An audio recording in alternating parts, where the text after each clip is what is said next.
Buenas tardes, licenciado Luis Tuti y compañeros. Hoy les voy a hablar sobre la generación decapitada. La generación decapitada fue el nombre que recibió un grupo de poetas considerados los padres del movimiento modernista ecuatoriano. El porqué de este nombre tan lúgubre se debe a que todos estos escritores a muy temprana edad acabaron con sus vidas suicidándose. Ya, a continuación les voy a hablar un poco de los poetas que se suicidaron en la generación decapitada. Ya, uno de ellos fue Medardo Ángel Silva. Era originario de Guayaquil, nació en 1898, un 8 de julio. Su vida estuvo marcada de pobreza. Esta generó un sentimiento propio de rechazo y oprobio. A pesar de poseer un talento inmenso para las letras, por dificultades económicas debió abandonar sus estudios en el Colegio Vicente Rocafuerte. Eso no impidió que siguiera escribiendo y que su poesía a tan temprana edad fuera reconocida a nivel nacional e internacional.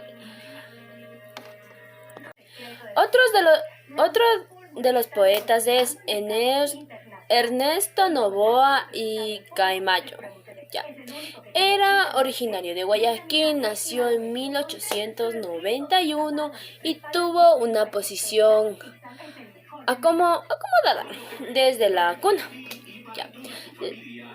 Leyó de pequeño a los poetas malditos, desarrolló una poesía dedicada nunca antes vista en Ecuador.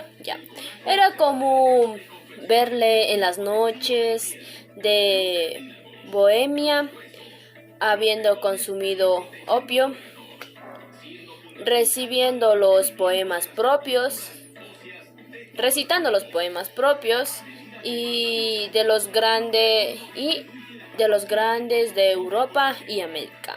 Tenía una sensibilidad desbordada que se vio elevada luego de su viaje al viejo continente a encontrarse con su parte crucial de las raíces de sus letras.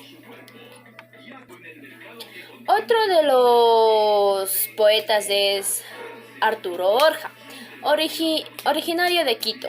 Nació en 1892. También tenía una posición acomodada de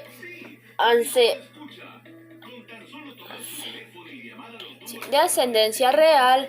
Fue uno de los más jóvenes en despedirse y morir.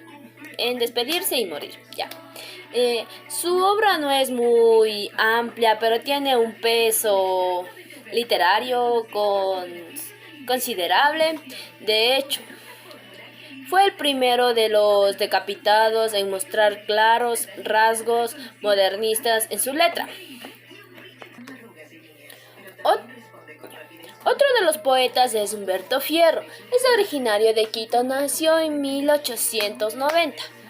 En el seno de una familia aristócrata ecuatoriana. Tuvo contacto con la poesía gracias a los libros de la biblioteca familiar. Allí quedó prendado de las letras por el resto de su vida.